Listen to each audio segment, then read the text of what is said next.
Voxy, welcome to the channel. You want to go ahead and introduce yourself real quick for everyone? Hi, my name is Voxy, and I mainly play Magic the Gathering, and which is not exactly Yu-Gi-Oh. why we have you on here, so we can talk about nothing about Magic the Gathering, and in fact, we're going to talk about the superior card game in Yu-Gi-Oh. What do you know about Yu-Gi-Oh? I will tell you everything I know about Yu-Gi-Oh, and give me 1 second. Okay, are you ready? Max C is a filing cabinet that has cockroaches on it. There is Pot of Greed, and there is you could flip cards up when they're not defending or when they are defending, and there was something about a meteor golem, and what else? Joey. Okay. Right? And Yugi is the main guy. Also, Joey is his friend. Of course. Or maybe it was Josh was his friend. I don't know, it's Josh or Joey. I think it's Joey, though. It's Joey. It's Joey. And that is what I know. Perfect. Well, you are going to be the perfect candidate for today's video because we're going to be looking at some Yu-Gi-Oh cards and having you rate them.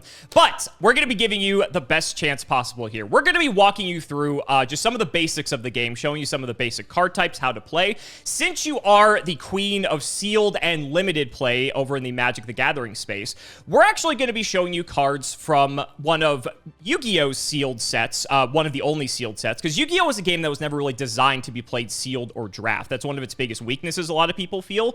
But at one point, about the middle part of Yu-Gi-Oh's history, Konami actually decided to make an entire set that was designed to make it so that you could either play Yu-Gi-Oh either sealed or draft. So what we're going to be doing is I'm going to be showing you pairs of cards at a time. So 2 cards at a time, and you're going to essentially be drafting from these sets of cards what you think would be the better card in these instances after you evaluate them. Sound like fun? Yes, I am excited, and yes, it sounds like so much fun, and I'm definitely not going to mess up at all. Never. And honestly, some of these picks I think are going to be subjective and contextual to like what the rest of your pull would look like. So I think some of the things I picked, I tried to pick some that are, there's probably one thing that's more objectively better than the other, but others are like, they're both, you know, really close, and so it's going to be pretty tough. So I can't wait to see people argue in the comments over what they would pick. So I can't wait. We're going to go ahead and start off and introduce you to just some of the basic mechanics of the game. So how Yu-Gi-Oh works, we don't have mana because we don't need to deal with pesky mana. We can just do everything and anything at any time.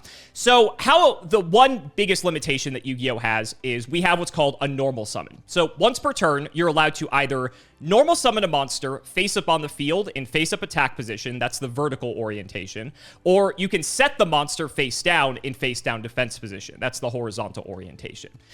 Aside from that, there's special summoning, which you can do as many times as you want, but we'll get to that a little bit later on. So we're just going to show you a couple of basic cards here, and you're going to tell us what you think about these. So go ahead and give this card a read.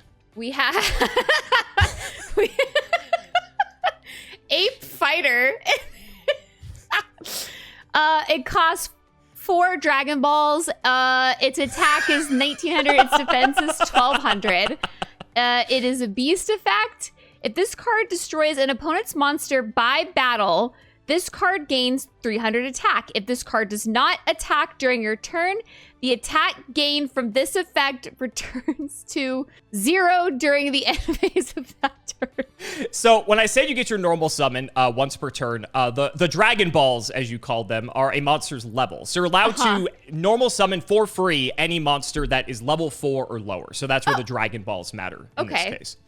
So let's compare the Ape Fighter to this card. Okay. Whoa. Witch of the Black Forest. They are also 4 Dragon Balls, which is a normal summon. They are Spellcaster. When this card is sent from the field to the graveyard, add 1 monster with 1500 or less defense from your deck to your hand. So how does your sealed limited brain process and compare these two? Let me read the ape again. Sorry, the second part of the ape thing confused me a bit. This card destroys an opponent's monster by battle. This card gains 300 attack. So battle is like combat damage. Correct. Okay. Correct. It doesn't have to deal damage. It just has to destroy the monster. Okay, as long as it destroys it, it does not take your turn. The attacking from this event. Okay. I would want the Witch of the Black Forest, I think, because when this card is sent to the graveyard, further out of monster with 1500 or less defense from your deck to your hand. I mean, you have a monster in the field. Something happens to it, it goes away, you get a card back in your hand. That just seems better than the ape, I think, by a little bit. Wait, in Yu-Gi-Oh, you're not supposed to let your opponent have a turn, right? So you're just supposed to be doing things and like, so maybe it's bad. Oh my God, I'm gonna gaslight myself. Maybe it's bad to have a card here because you want like the strongest monsters as possible. So maybe you want the ape because it's out there already and you don't want to have like give a turn to your opponent, come back to you. Oh my God. I'm gonna stick with the Witch of the Black Forest, but it's probably wrong. Final answer? Yes. Well, you are correct. You Oh did my not God. gaslight yourself. So I will give you some help now that we've gotten past the first part of this here. Woo! I wanted to just start off with a couple very basic cards. A lot of these cards are pretty simple and straightforward, but comparing them, I think, is the hardest part. Sure. You're correct. I don't think Ape Fighter's necessarily, like, he's just a big guy, right, at the end of the day. I wanted to show you Ape Fighter because 1900, or let's say, 1800 to 2000 is kind of the top of the line for your basic normal summon of any monster. So keep that in mind as we go through the rest of these cards, because that will matter. And once you start, maybe getting into lower attack stats, you're trading their attack for some better value, which in the case of Witch of the Black Forest is being able to tutor anything in your deck, which has less than 1500 defense. And to be honest, that's going to be a lot of cards in the pool at this point. And, in sealed and limited specifically, being able to just tutor for anything, as you can imagine, is probably insane. Witch of the Black Forest is actually banned in Yu-Gi-Oh, like in actual Yu-Gi-Oh, not like sealed or anything like that, because it was too good. And yeah, so you hit it right on the head, which is just a phenomenal card. Ape Fighter's just like a guy, like who cares? He's just kind of there. Yeah. Yes. I will let you know though, while yes, you said in Yu-Gi-Oh, you're trying not to give your opponent a turn.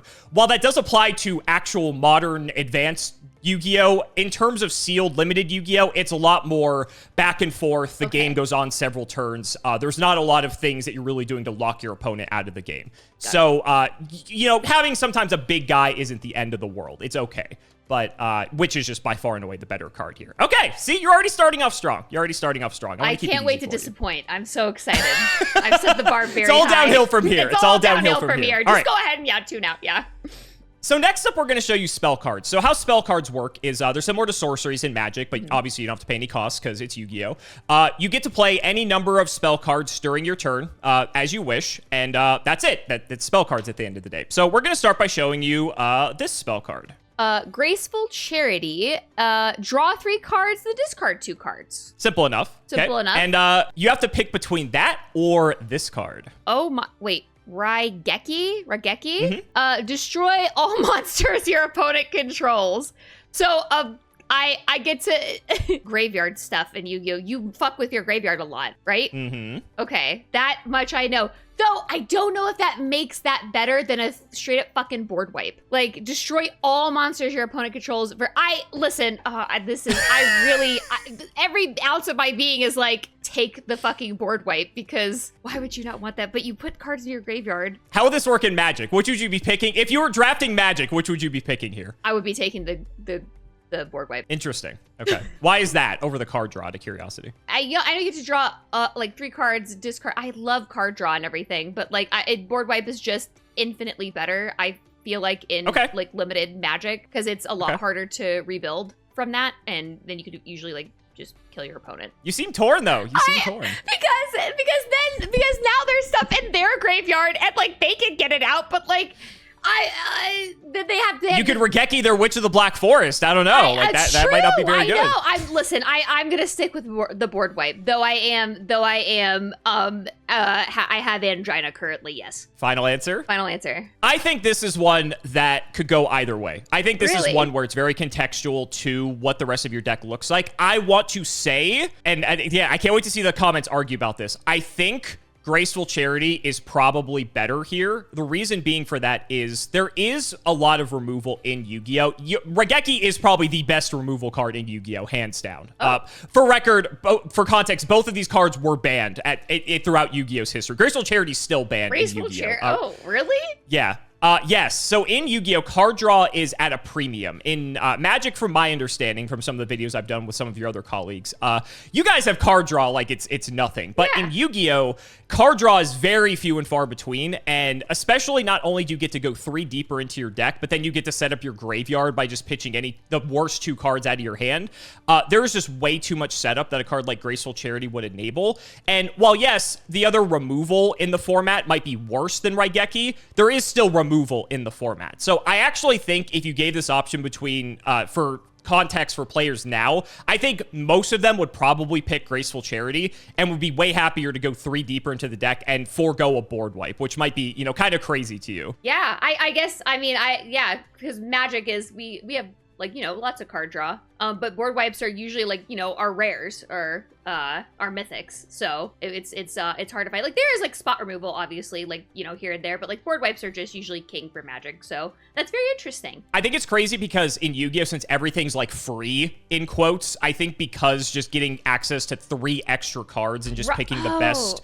you know, best whatever of those cards in your hand -2. I think you're able to do so much more proactively than reactively, you know, just board wiping your opponent. Especially because I would say there's probably more removal in Yu-Gi-Oh than there is card draw. So if you think about that in the context of like a sealed/limited environment, people would much rather just be able to see more options in their deck than just figuring out ways to deal with their opponent's cards, because there's probably way more ways to do that. And but I'll be curious to see what the comments say. So easy to rebuild if you don't have to pay anything. I didn't even think about that. Exactly, like, you know, right. Like, you have to like spend your whole turn to do like 1/2 things. Right, exactly. Yeah, okay. I will say, I think this is very close. And I think, like, if you don't have removal, if you're playing in, like, sealed or limited, let's say, you could easily just pick a Regeki. Like, that's no problem. But I think, like, if they were, like, 2nd, 3rd pick, you're probably taking Graceful Charity. It's a really, really strong card. Regeki is unlimited, I'm pretty sure, in modern Yu-Gi-Oh right now at 3 copies. Wow. So yeah, you can just wipe your opponent's board 3 times if you want, and it's free, and it's and that's totally fine apparently.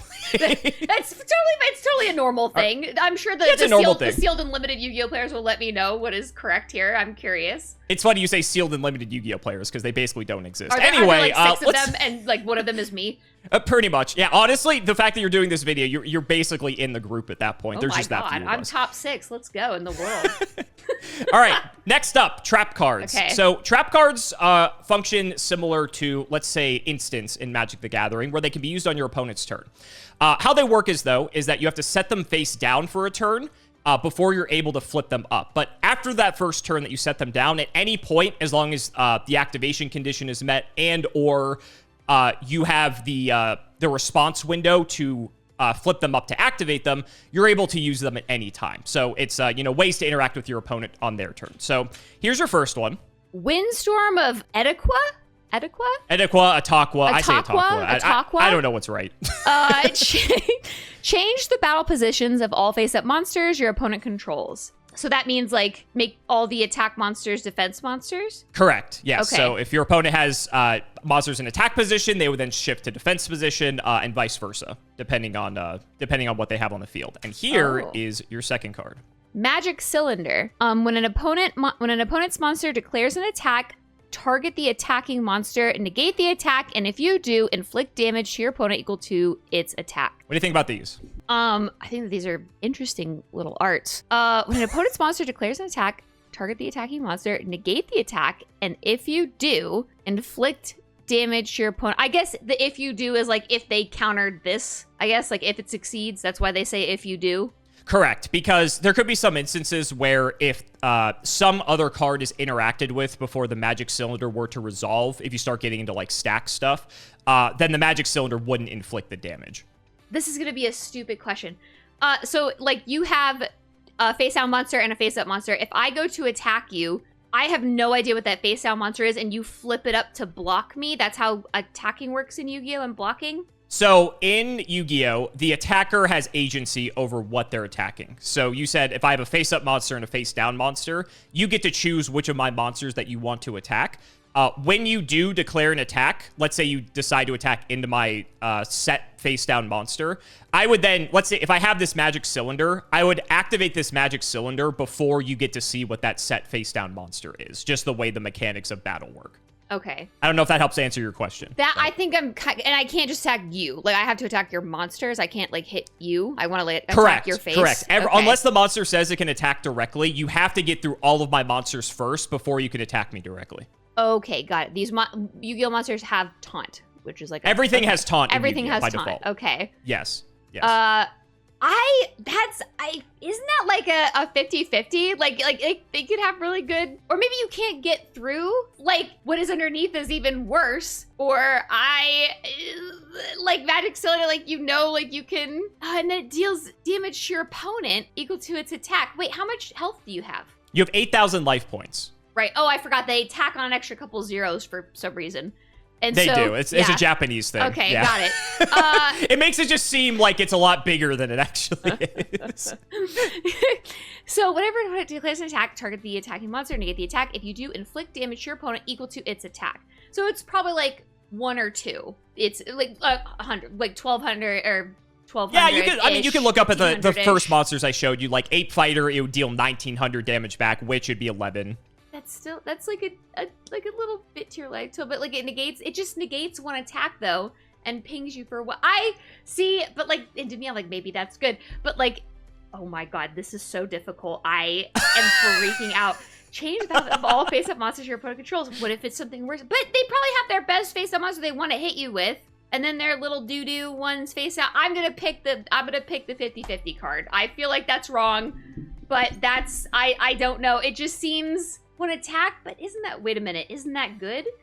Stop one of your things from dying. Wait, never mind. I choose Magic Cylinder.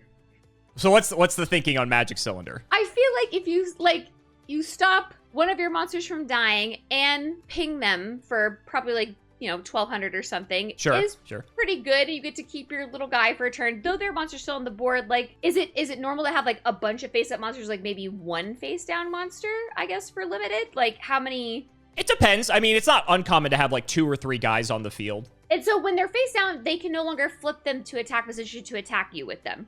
In that exact moment, no. They would have to decide to manually flip that face up in their main phase before they go to battle phase to attack.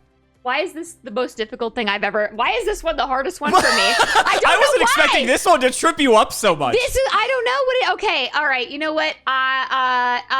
I'm going with the Magic Cylinder still, I think. Okay, final answer. Final answer. It's just so interesting hearing your logic on this one. I think this probably is the first one I'm going to say you're wrong. But again, I think it is subjective. So with Windstorm of Ataqua, it basically is like a Magic Cylinder, but like a mass Magic Cylinder. How it would work is if your opponent would have, let's say, 2 or 3 monsters on the field and they go to attack you, you can use Windstorm of Ataqua in response to the attack and change all their stuff to defense position. So it's like you negated the attack of like 3 monsters effectively at that point and kind of just like skip their battle phase. That's so true. I didn't even think about that. Yep. Alternatively, Ataqua can change things that are in defense position to attack position. So if there's something that is like a wall that they have that they're trying to protect themselves with, Ataqua gives you a window to be able to get in and actually hit over that monster if it has a pretty measly attack stat, right? And so I think Ataqua is a pretty flexible card in that way. Magic Cylinder isn't bad. Funny enough, Magic Cylinder was actually limited in the TCG early on because it was like maybe the best burn card in the game at that point in time.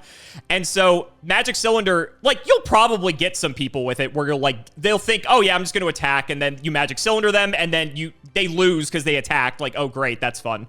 Right? But it only stops 1 attack. Yeah. It does protect something, but it doesn't kill the monster, so it is like a -1 in terms of card economy. And with Yu-Gi-Oh, card economy is just so valuable because we don't have mana or anything. Like, the cards are the resource at the end of the day. And so each individual card you play has to be so powerful that you really want to have like some more high-value flexible cards like Ataqua over something like Magic Cylinder. But again, I'll be curious to hear what the comments say about this one. But I do think Ataqua is very good. That makes so much sense. I was like, but it could be anything underneath like defense, so I don't. But like negating their entire like combat set makes sense. I did forget that these are like instances for 2 seconds. So yes, this is what has happened. I will remember that this time. I should take notes. It's okay. You're learning.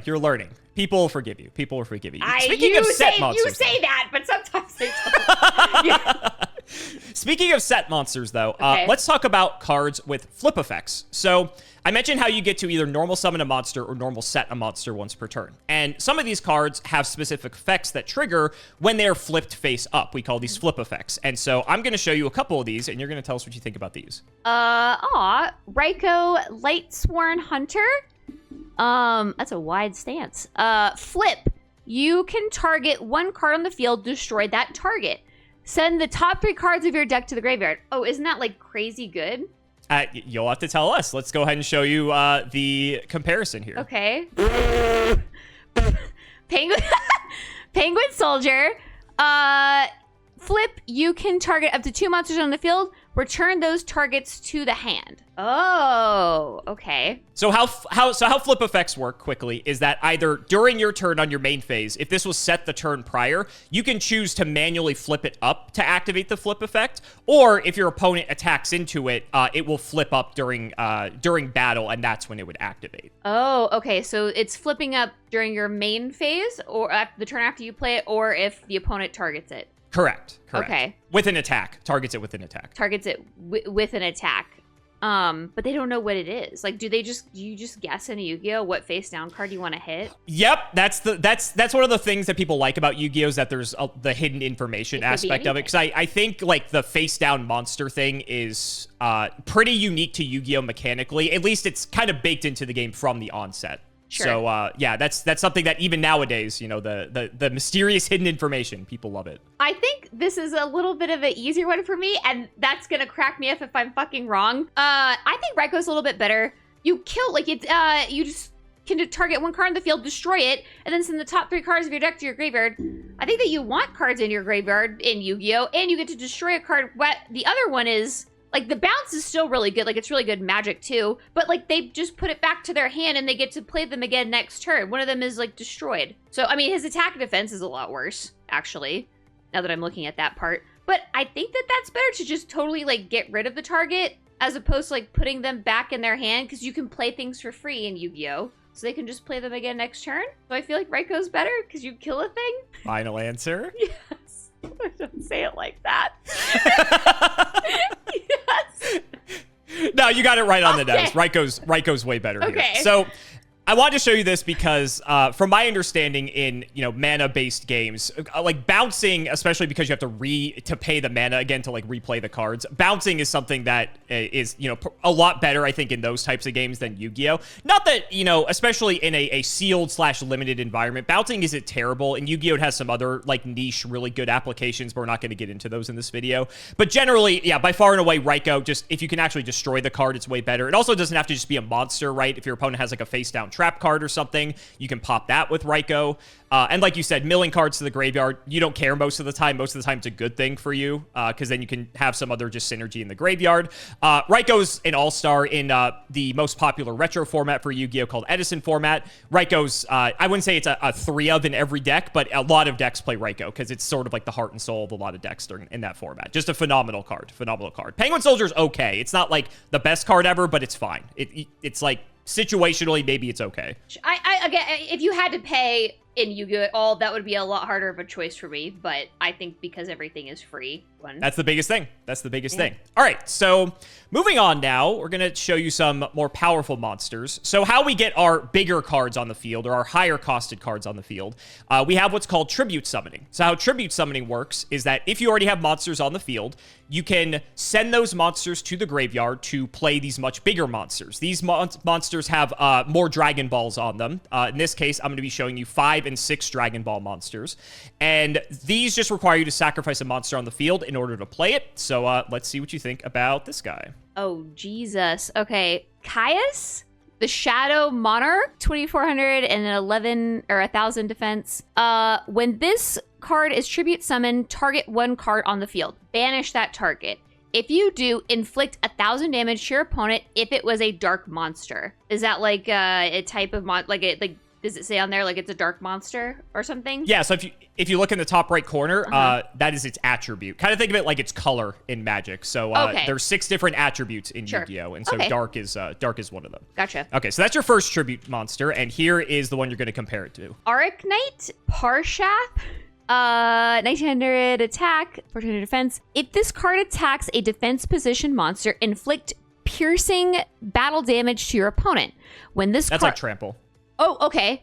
That's so helpful. When this card inflicts battle damage to your opponent, draw a card. So real quick, banishing is that exile? Like, so that it doesn't go to the graveyard. Yep. It's never touchable again. I wouldn't say it's never touchable again. I will say if we're evaluating these cards in the context of like sealed limited, it's probably never going to be interacted with again. But yes. Let me do a reread. Tribute summon target card of the field. Banish it. If you do, inflict 1,000 to your opponent if it was a dark monster. So if it's not a dark monster, at its base, it's getting rid of a card when it comes in, and it's got good attack and defense. This thing is a Fairy, and it has a 900 attack. If it attacks, it defends, inflict piercing damage. When this card inflicts damage to your opponent, draw a card. But you don't know what defense position you're... Like, you don't even know if anything's going to trample over. You have to wait until it's flipped up. You can still have monsters in face-up defense position. If, let's say, you know, maybe you attacked into it previously and you weren't able to kill it in battle, so it's just sitting face-up on the field. Maybe your opponent switched it to defense position for some reason or another. Maybe you used Windstorm of Ataqua to force it into defense position so you can run it over. And also keep in mind that even though Air Knight, if it attacks something in defense position, will do piercing damage, it'll still do damage if it attacks something over in attack position as well. So if there's like a attack position Penguin Soldier for some reason, then it'll still do 1250 damage to the opponent's life points, and you'll still get to draw the card. So now that I know more information, this is harder for me because... How come? I immediately, if I didn't know the information I do, I would have probably have picked Caius first because it has more attack and defense, and it exiles a monster when it gets flipped up. Like, that's very, very good. Like, that's remove on a creature. That's just good in limited. But because you said card draw is so few and far in between, I'm like, it makes it a little hard because if you trample over to your opponent, you get to draw a card. And that, I bet it has less attack and defense. But you still get to draw a card if it tramples over. And remember, we don't have Summoning Sickness in Yu-Gi-Oh! So you could just play it and go. Like, play it and attack. Everything has haste. Yep. Everything has haste. Okay. Does anything ever not have haste? Or does they always have haste? Very rarely. Okay. Very rarely. So you can immediately play it and attack something like you haven't, like you have all the information for, like, you know you're going to get to draw a card probably when you play this and attack thing. So, like, for the sake of the limited knowledge I have about Yu-Gi-Oh! And because I'm nervous, I think I'm going to pick the Arc Knight, though I really would have picked the other one had I not known about how important card draw is. But I feel like if you could play it and immediately draw a card, it's probably better. If these two cards were in Magic, you think Caius is better, is what you're saying? If they were in Magic, I would probably prefer Caius, I think. I guess if it, like, ETB'd, because I'm trying to think of, like, the... Yeah, it would be like when it enters the battlefield or whatever, it would just exile any card on the field. I guess that's how it would work. I mean, that's really... But it is also really good to draw cards, too, off of, like... They can... kill my monster. I think I would do Caius because there's like blink effects. And I think if it was Magic, but for this, I'm gonna go with Art. Interesting. Final answer? Yes. Well, it seems that you have been deceived because I think between these two, you should have went with your Magic intuition. Caius is probably by far and away the better card here. Let me give you some context, though, as to why. Yes, card draw is at a premium in Yu-Gi-Oh!, but there's a couple things working against Air Knight in this instance. First of which is the fact that Air Knight's attack is only 1900. If you recall the first monster I showed you, the Ape Fighter, there's a lot of normal summonable monsters that are at 1900, some are even at 2000, that can just run over Air Knight Parshath. So you're kind of like going at like a minus in card economy if you aren't able to like effectively trade or get value immediately off of the Air Knight. While yes, Air Knight can run away with a game if it's like uncontested on an open board, sure, that's great. Like that's like the best case scenario with it. There's so many instances where Air Knight just isn't good enough that it's just the way it lines up with how other cards are. Like, look at Caius, right? I mean, Caius is 2400. Like, it's just a big guy. And it just has an immediate impact when it hits the board. It doesn't have to go to battle. If Caius gets threatened, prior to the battle phase with, like, a trap card or something, it got its value on the way out. Where Air Knight, you kind of have to have so many things lined up perfectly. And when Yu-Gi-Oh! Players see draw a card, the neurons start firing, and they're like, oh my god, I have to draw a card, right? But I'm not saying Air Knight Parshath is a bad card by any means. I think just definitely between these two, Caius is just maybe by far and away like one of the best tribute summons. Not even just in limited or sealed, but like just in general during this era, just because it's so good. I should have went with my gut. You should have. I may have tried to trick you there with that one. Just with the card draw. I had too much information. I psyched myself out. You did. I see card draw. I'm like, oh, this is probably the best thing ever for Yu-Gi-Oh! People. I don't know. You got to stick with your guns when it comes to your sealed limited brain. Speaking of which, so we've talked a lot about normal summoning and tribute summoning. For context, tribute summoning takes up your normal summon for the turn. So you can't normal summon and tribute summon unless there's like a card that lets you do that. But you're allowed to special summon as many times as you want as long as the cards permit it. And that's what's a lot of fun about Yu-Gi-Oh! So we're going to show you some ways to get some extra cards on the field through special summoning. So here's your first one. Cyber Dragon. Attack 2100, defense 1600. If only your opponent controls a monster, you can special summon this card from your hand. So if you have nothing on the battle, if only they have a monster, just one singular, or can they have multiple? Because it's a monster. As long as they have at least one. Oh, they can have 5. All right. Yeah. As long as they have at least one. And here's what you're going to compare it to. A little bit of text on this guy. Treeborn Frog.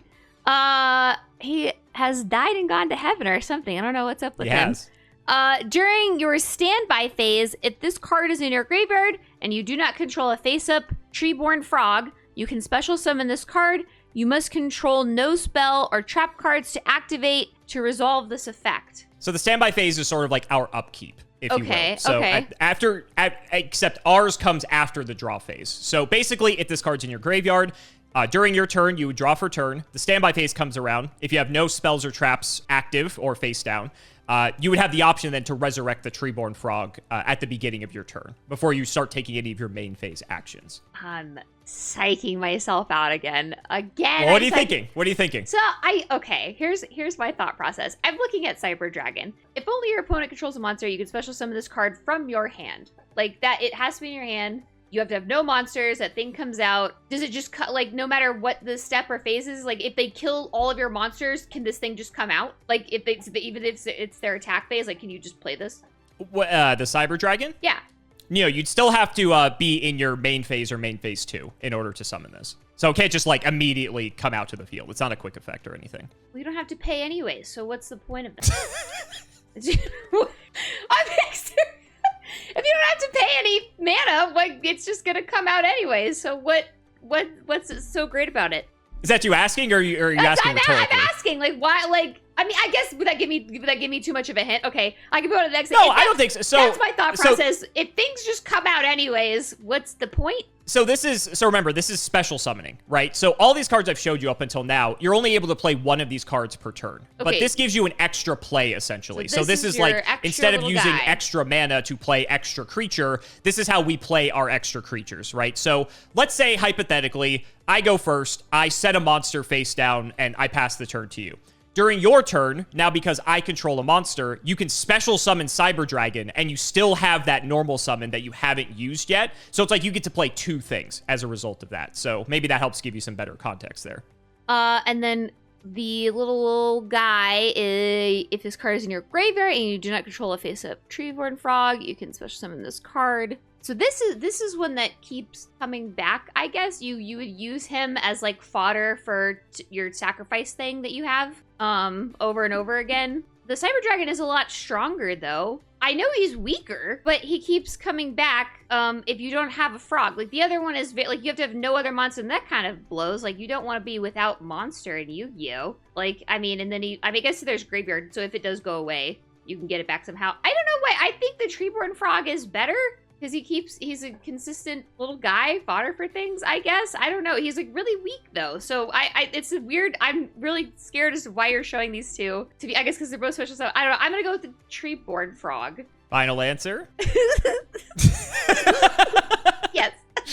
Okay, if both of these cards were in Magic, is Treeborn Frog still what your instinct is telling you? I'm trying to think of the equivalent of a Magic thing. Like if I had no monsters on the board, like this thing could just come out like during my main phase. I get a free expensive creature, and I don't have to pay mana for it. Is really, really good. It just kind of gets on the battlefield. And I guess this Treeborn Frog comes back over and over and over from the graveyard. I can use it to like sack like. There's things that are like that in Magic, which are usually pretty good. Oh, that makes it a little bit harder thinking about it like that. Because if I have no creatures on the battlefield, it would be nice to not have to waste my mana to play a big guy. This is a big one. 2100, that's big for Yu-Gi-Oh, sure.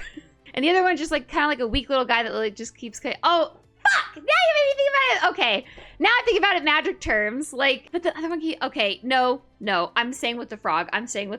Okay, why is that your conclusion? I'm just curious. I'm not gaslighting. I'm thinking of him as like a consistent sack outlet or something. Like the other one is so it would be nice to play a very big mon. I would have to have no mon. Can I just play it just cuz? Like do I have to wait? Can I just play this just do I have to wait for me to have no monster? No, so if you want, so Cyber Dragon's a level 5 Dragon Ball monster. So in the situation where you already have monsters on the field, you could tribute summon Cyber Dragon out if you want to. Obviously, it's not a special summon, so you don't get, like, you know, any extra summons, you know, besides that.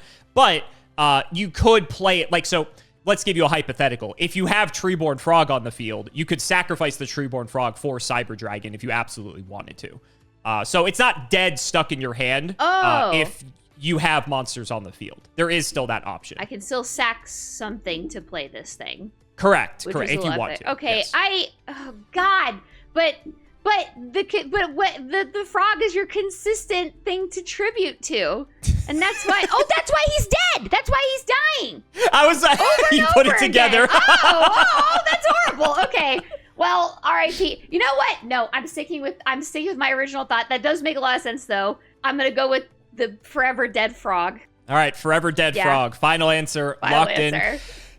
This one, I think this one's also very close because I think this one's contextual to the type of deck that you've drafted or constructed if you're doing sealed. Because if you don't really have tribute summon payoffs like Caius the Shadow Monarch, Air Knight Parshath, you know, other things to do with Treeborn Frog, then for the most part, Treeborn Frog's not really going to do a lot for you.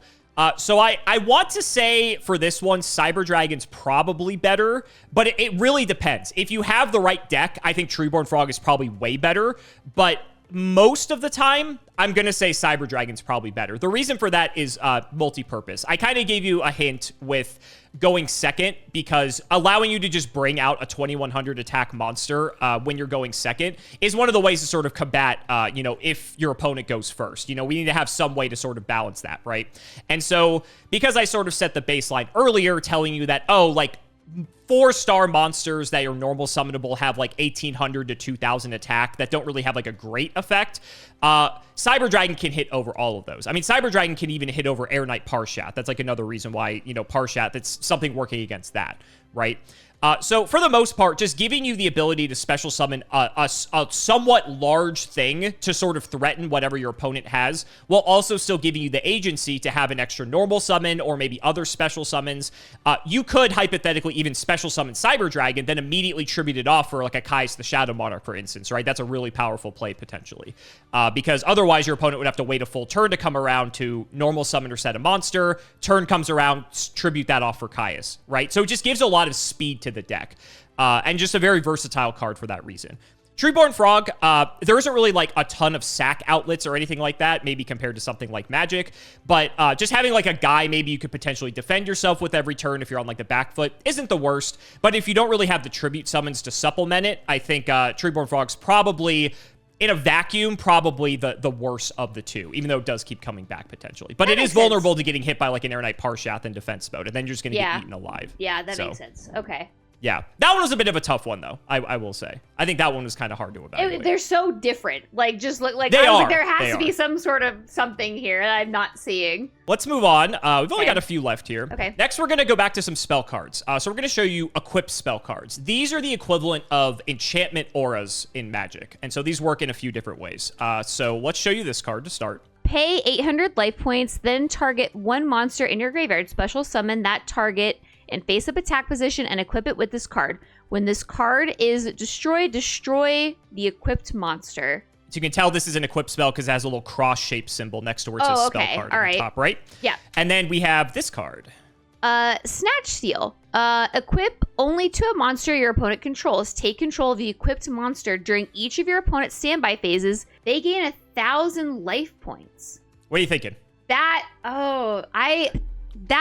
sucks. They keep because like that's, I mean, if you're only at 8 life and you're gaining a life, like that's pretty good, right? I feel like gaining a life a turn, like that's a lot just for you to have a monster. What if they kill it or something? But essentially premature burial is like pay a little bit of life, pull something out of your graveyard, it's back, but if any damage, oh wait, when this card is destroyed, destroy the equipped monster. So like if they kill premature burial, if they kill the enchantment, the monster is dead. But you can take their biggest thing and smack them with it. So like 1,000 life points is nothing if you take like their 3,000 I mean, they're 3,000. Maybe it's not nothing, but like if you're hitting them for 3, but they're gaining 1, like that's still really good. Like you pull out your best monster, if you put in this card destroy the equipped monster. What if their card sucks though? Oh my god. And what if your cards are just better?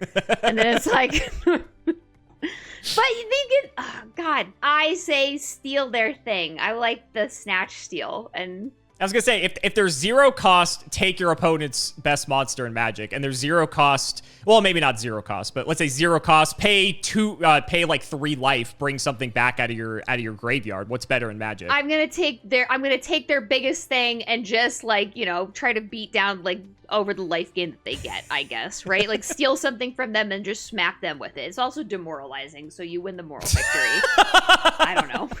There's that factor to it. There's that as well. Yeah, it's the psychological damage. It's the psychological damage. Psych them out. You know what I mean? Then they just go home and they sad and they cry. So I go with Snatch Steal. If I'm wrong about this, I will be very confused, I think. Am I wrong? Final answer? Yes. I think this is another tough one. Okay. So for context, both of these cards are banned, or were banned for a very long time in Yu-Gi-Oh! Snatch Steal's actually legal again, but Snatch Steal's had a very funny trajectory where they unban it for one format, and then everyone just, like, wrecks everyone with it, exactly like you said, where everyone just hates the card because their stuff gets stolen and they lose against their own stuff, and then they reban the card immediately after.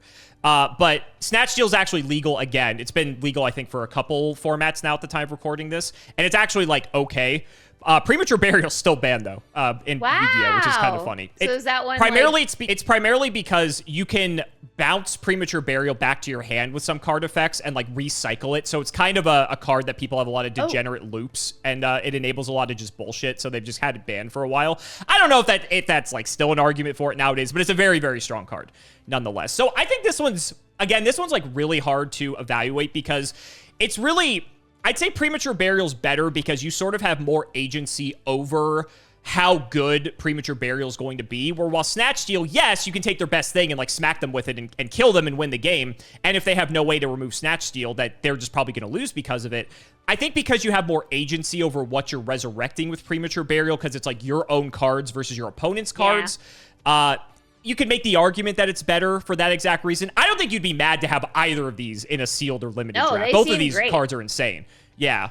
But, like, there's combos where, like, with Graceful Charity or with Raiko Lightsworn Hunter, right, where you specifically put cards like Air Knight Parshath in the graveyard, and now you can Premature Burial the Parshath instead of tributing it out, so you get to special summon it and kind of dodge, you know, avoid the cost, in quotes, of having to tribute summon it. So there's cool combos like that with Premature Burial. And again, it's all things you, as, like, you're designing your deck, have agency over, right? Where Snatch Steal, it's really good. It's incredible if you go Snatch Steal, take your opponent's monster, sacrifice their monster for your own Caius, and banish another one of their cards. That's a huge swing. That is a fantastic swing, and you'd be super happy about it. But you are sort of at the mercy of your opponent playing something good enough that you want to Snatch Steal. Yeah. Right? So I think in a vacuum, Premature Burial's probably just slightly better, but both of these cards are phenomenal in their own right. Yeah, they seem, no mana, steal something, and pull some in the back for a little ping, and they both seem very good. I've heard that in Magic, like, stealing stuff has, like, a pretty, like, high cost for what it's worth. And, like, usually, usually. So, like, what's, like, what the going rate for that? Like, 4 or 5? I'm thinking, like, probably, like, 6 or so, I would say. Really? It's that high? Yeah. Wow. I was thinking of the Bolus card from Dominaria. You just gotta pay. You act like I know what that is. Sorry, okay. I was saying it for, like, what people are like, why did she say 6? And that's why I said 6. Okay. The Hands of Bolus or whatever it is. The blue card. All right, let's move on. Next, we're going to show you Quickplay spells. So Quickplay spells are very similar to instants in Magic. The only real difference is that you can't just activate them from your hand during your opponent's turn. So you can either activate them at instant speed from your hand on your own turn, but if you want to use them during your opponent's turn, you have to set them face down like trap cards in order to flip them face up during your opponent's turn in response to something they might do, right? Okay. So let's show you this card to start. Forbidden Lance. Target one face-up monster on the field until the end of phase. It loses 800 attack, but is unaffected by the effects of other spell and trap cards. And so you can see the lightning bolt symbol next to where it says spell card in the top right. That's how you know that it is a quick play. And let's have you compare that to this card. Forbidden Chalice. Target one face-up monster on the field until the end phase. It gains 400 attack, but its effects are negated. Like it just phases out. Like it gains 400 attack, but it phases out until the end of turn. So it's any effects it would have. So for instance, let's say Air Knight Parshath, right? Air Knight Parshath, if you used Forbidden Chalice on it, it would go up to 2,300 attack, but now it no longer has its piercing ability, and it no longer draws you cards. Oh, it just turns into a creature with its base power and toughness, and it's a vanilla creature until basically, the end. Yeah, it's a vanilla. Okay. Yeah. And then what was the other thing? It loses 800 attack, but it's unaffected by the effects of other spells and trap cards. So if you like trap card my creature, I would turn this face up in response. My thing loses 800 attack, and then your spell is negated. There you go. There you go. It doesn't negate the spell. It's just the monster that's under Lance just is unaffected. So it would still resolve, in terms of like mechanic. It still resolves, but it just doesn't do anything. Okay. All right. And then I only lose 800 attack until the end of turn. And then the other thing is something into a vanilla creature. I'm trying to think of all like the special things that have happened and everything. I'm scrolling up and reading. I'm like, what effects like would suck to get negated? You know what I mean? Like, sure. Like Raikou would be a good target, right? Mm-hmm. So Raikou Sure. is just a little thing. Right. So, like, if I were to flip Raikou to target one of your cards to destroy it, you could hypothetically chain Forbidden Lance to Forbidden Chalice to negate the Raikou to protect whatever card it is that you're trying to protect. Would I rather turn something into a vanilla creature, or would I rather save something of mine potentially? I guess not really phasing it out, but yeah, like losing, like make my thing a little bit weaker, but you can't. I think. I don't really know how, but effect cards seem so strong. In my mind, I would want to, like, protect, I think, my creature, like, lose 800 attack by any spell or trap cards. But how common is that in Yu-Gi-Oh! To, like, target specific monsters with spells and attack cards to try to their opponent's thing? Are you just trying to kill on the battlefield? I don't know. Neither do I! That's the problem! Okay. It would be a very big vanilla creature, but like in my mind, I'm like, oh, you could just trump it, but that's not a thing here. I think I would want Forbidden Lance, and I don't know if this is right. I have no idea, but in my mind, like maybe I would want to protect something of mine. Like I would want to negate something of mine and just make it a little bit weaker for the turn. But then you could attack that creature when it has weaker attack, and that would suck for me. Like I negate the thing, but at what cost? Like my thing is still alive, but it is very weak. So the turn gates when attack, all its effects are negated. Never mind. I want the vanilla thing. I think that it loses its effects. It can gain a bunch of attack, and I want the chalice. I picked the chalice. Final answer? Yes. Final answer. You were so close. No! You were so close. You pivoted at the last second. I think between these two, people would probably say that Lance is better. Dang I'll be honest it! with you. Just need to shut up. I just need to say this is my thing and just stick with it. And like that's that the seems thing. to be a trend. That is it's me. I'm gaslighting myself. Now, I will say, both of these cards are good. I do not want to undersell how powerful both of these cards are. They're both very good. But I think, again, contextually in a vacuum, Lance probably just has a lot more application, and I'm going to go ahead and explain why. So, first of all, the 800 attack point swing is just bigger than Chalice, for one. So, in a lot of instances, if you don't care about the spell or trap protection element to protect your own monsters, being able to have an 800-point swing, right? Like, if you go, let's say you have a Caius, right? And you're going to attack my guy has to have less than 1,600 attack for Forbidden Lance to not be able to take out Caius, right? You go to attack me, I lance your Caius, and now all of a sudden, I get to kill your Caius and keep my guy on the board. That's a huge swing for me, right? And I'll happily take that any day. Where Chalice, that's a lot harder to do because it's 400 attack versus 800. So that's already a big element of this right there. But having the spell and trap immunity is pretty relevant for several reasons. Like, for instance, if you go activate Raigeki to board wipe me, right? I can use Forbidden Lance to protect my monster. That's very good. If you go, like, Atakwa to change the positions of my stuff, I can Lance, so that way I'm no longer affected by that. There's so many... Snatch Steal, right? If you go Snatch Steal, I can Lance my monster. So now all of a sudden, during that turn anyway, Snatch Steal would go into effect at the end of the turn. you know, you wouldn't get my monster that turn immediately. Maybe I can do something on the next turn. So having the immunity to spells and traps is very good. If you go into attack with a monster, they have like a trap that would destroy it, just like 1-for-1 spot removal. You can lance it, so now you went 1-for-1 card economy, but you got to keep your monster. Even though you lost that 800 damage you would have done, you get to keep the monster. So at the end of the day, you're perfectly happy with that. Chalice, again, still good in terms of like an attack swing. The window for what the attack values have to be is a lot smaller, so it's harder to sort of pull off those like battle tricks like you can with Lance. But being able to negate the effects of monsters, let's say you go tribute summon for a Caius, right? I can Chalice your Caius, and now your Caius is gigantic. He's all swole now, so he's 2,800 attack, but now he's not going to banish my best card on the field, and maybe I have another spot removal card I can use to take it out, right? It's good to be able to negate monster effects, and negating monster effects is very powerful. But I think just between the two, Lance just has way more application and utility that people I think would probably pick Lance.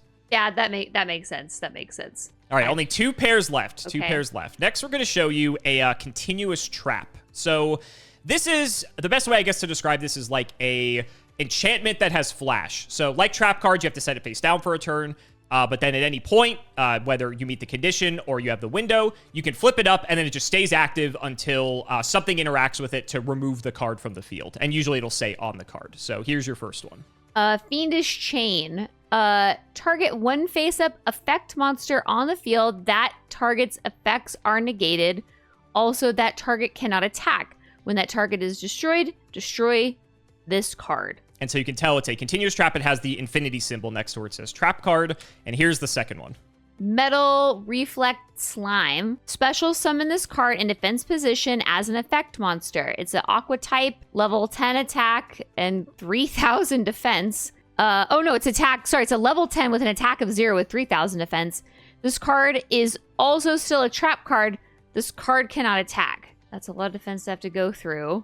Yep, he's just a big wall. He's a big wall, and you have to go through it to get to you. You can't surpass it.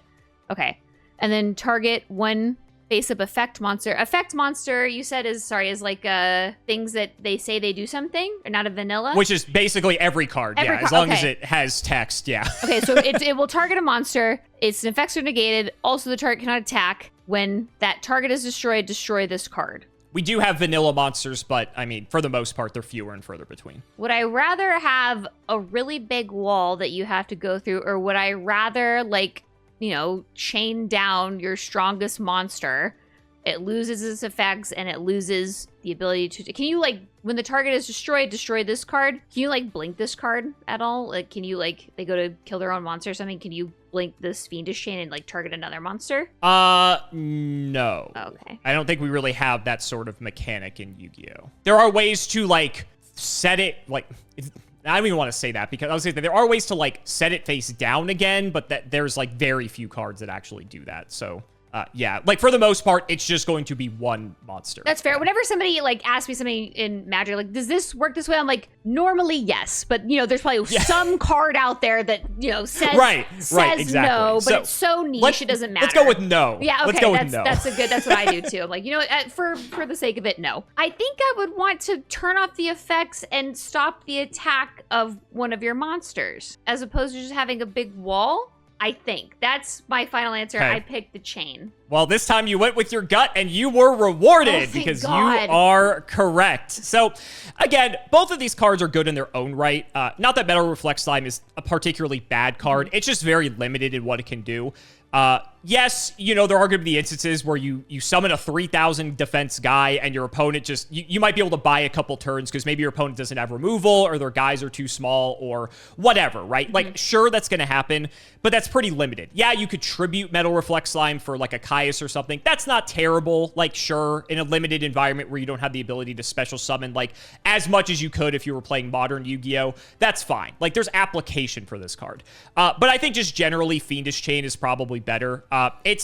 It's a lot better than Chalice, because Chalice is also another card that negates effects, primarily because it also prevents the monster from attacking. Yeah. So not only do you get to stop the effect, let's say they go Tribute Summon Caius, right? Not only do you prevent them from banishing your best card, but now the Caius can't attack. He's kind of just sitting there. And yes, while that doesn't actually dispose of the monster, he's just kind of there doing nothing, right? And then on your next turn, maybe you have like a spell card that can dispose of it, or you just have a lot of flexibility with Fiendish Chain. Fiendish Chain, even on release, was a very phenomenal card that saw a lot of play. But yeah, it's just, I think this one's, it's pretty obvious. But again, it's contextual, but I think just generally speaking, Fiendish Chain has a lot more application. Okay, that makes total sense. Last pair of cards. So these ones are going to be fun. So these are known as counter traps. So counter traps are cards. I believe you have the mechanic called Split Second in Magic. So these trap cards, when they're activated, the only way they can be responded to is if there's another counter trap or a split second card that can be used in response to them. Okay. So if none of those other cards are out, once this card is played, like that's it. Like this card is resolving. Yes. Okay. Okay. So here is your first one. Solemn Judgment. When a monster would be summoned or a spell or trap card is activated, pay half your life points, negate this summon or activation. If you do, destroy that card. And here is your second one. Dark Bribe. When an opponent spell or trap card is activated, your opponent draws a card. Also negate the spell and trap card activation. If you do, destroy it. So you can stop a monster from being summoned or stop a spell or trap card, and you could pay half your life by doing that and destroy the card. Or you can stop a spell or trap card, or whenever it's activated, I guess. It's whenever they go to activate it. Not a monster, but only a spell or trap card. Your opponent draws a card and negate it, and if you do, destroy it. I want to go with Solemn Judgment here. You seem pretty snappy on that decision. I think because it's... If a monster is summoned, or if it's a spell or trap card is activated, so you have more versatility, you pay in life points, which I guess you only have 8. And then you also destroy the card. In Magic, life is a resource. That's the saying. I don't know if that's the same for Yu-Gi-Oh! Okay. And then the other one is, it's only spell or trap card. It's not monster. They get to draw a card, which is like the greatest sin you can commit in all of Yu-Gi-Oh! Is giving them a card. And then destroy it. So I feel like Solemn Judgment... I'm gonna go with my fucking gut. I'm going with my gut. I'm going with Solemn Judgment is the right answer. So if either of these were in Magic, you still think Solemn Judgment's the better card. I'm just trying to get a gauge. Okay, I'm trying to think. Now, hold on. I'm trying to think of a spell or...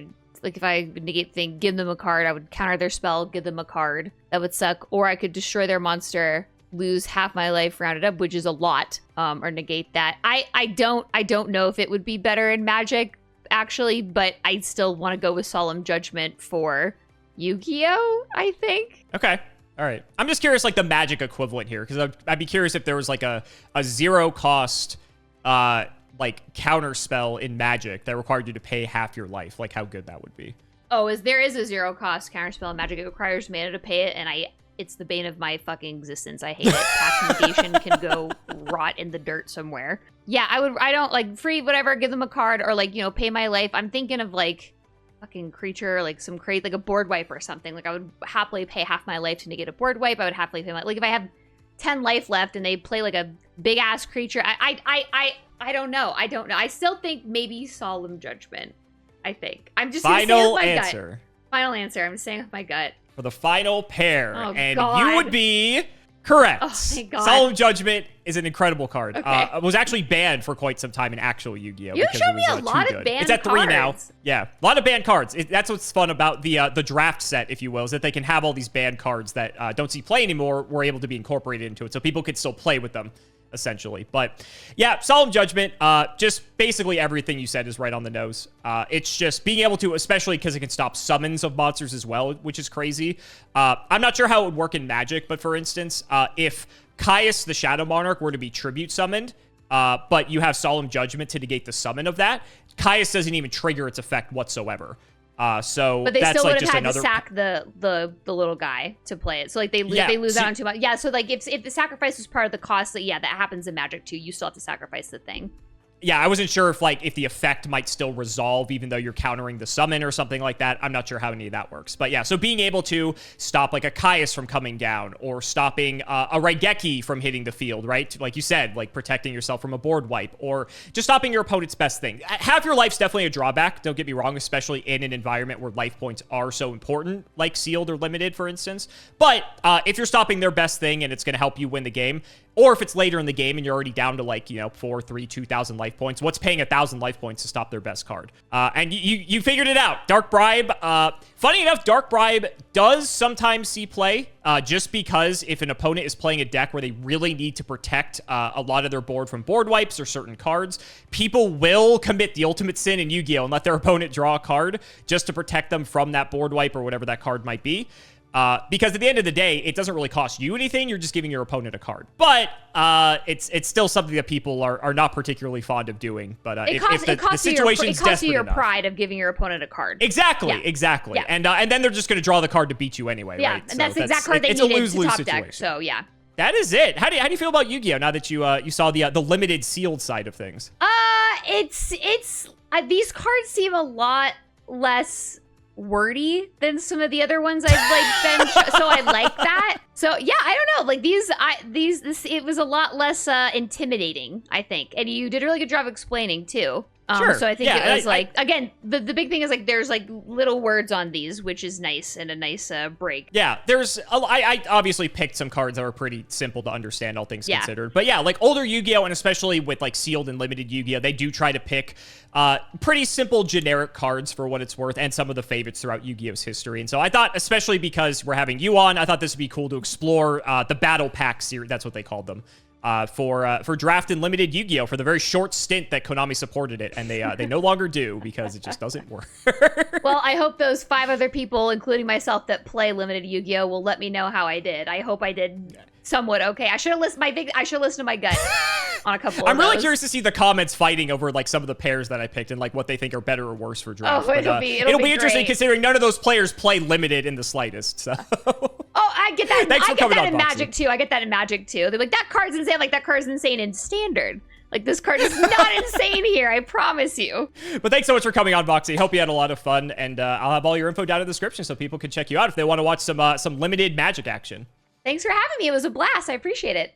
So guys, that's going to wrap it up for another video. I really hope you all enjoyed. Let's go ahead and shout the patrons for all of their continued support. So shoutouts to Shadow1317, Tim00x3, MBT Play Medolce, Moto, Cameron L. Smith, The Synchro Guy, Pony Stark, Dan the Man Hoban, Little Fade Leaf, Draconic, Dylan Rare Hunter, JW11860, Brian Dancer of Class 7, Flannel Daddy, Twinkle Muncher, literally all of the guinea pigs, Cheeks McLapperty, Stolfin Amethyst, MBT Cancel Bio Community soon, Cancel Bio Committee soon, Cancel Bio Player soon, Wonder Waffle, Main Phase 2 Synchro on that thing, Daniel Howell, Life Keeps Using Solemn Judgment on My Hopes and Dreams, and Naveed Mandavi. Thank you so much again for watching, and we will see you next time.